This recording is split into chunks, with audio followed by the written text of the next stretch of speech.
Menconi. I'm a U.S. Senate candidate in the state of Colorado. And tell me about your campaign.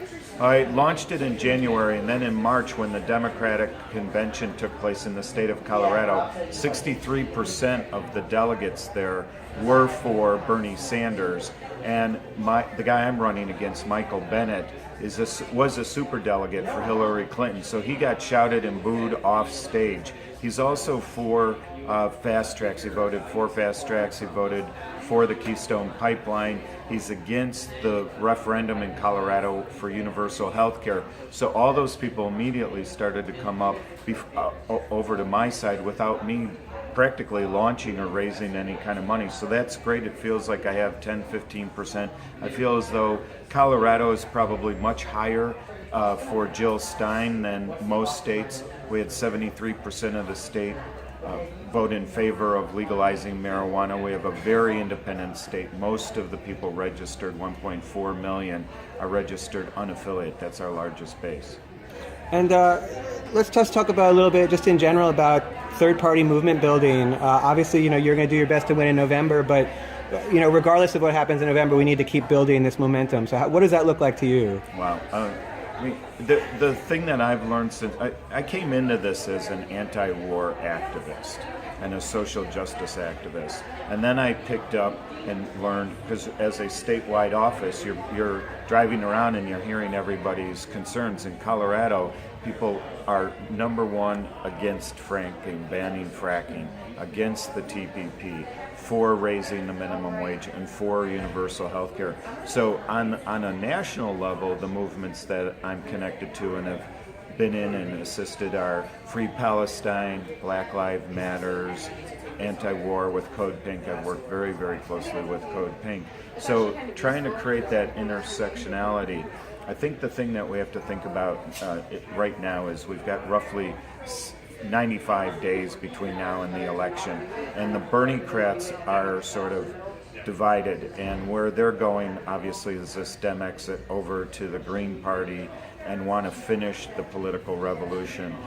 I don't have a crystal ball. I broke it in the shower this morning, but I would predict afterwards, after November 8th, there's going to be some kind of huddling and rethinking about what to do.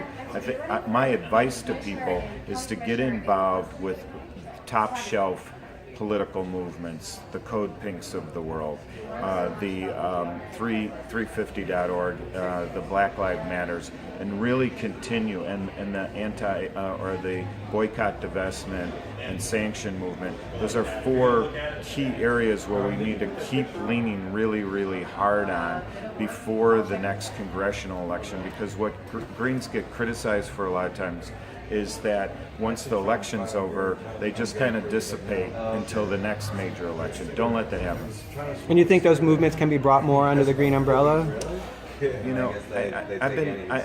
don't have a quick answer for that one, because I've noticed there's sort of a balkanization, or you have the younger, the people are just coming into movements, you have older people. My pushback would be, for those who've been in the movements longer than I have and have a platform, look, really, this is a time not to be thinking about, your corner of the world, but let's move up to the big one.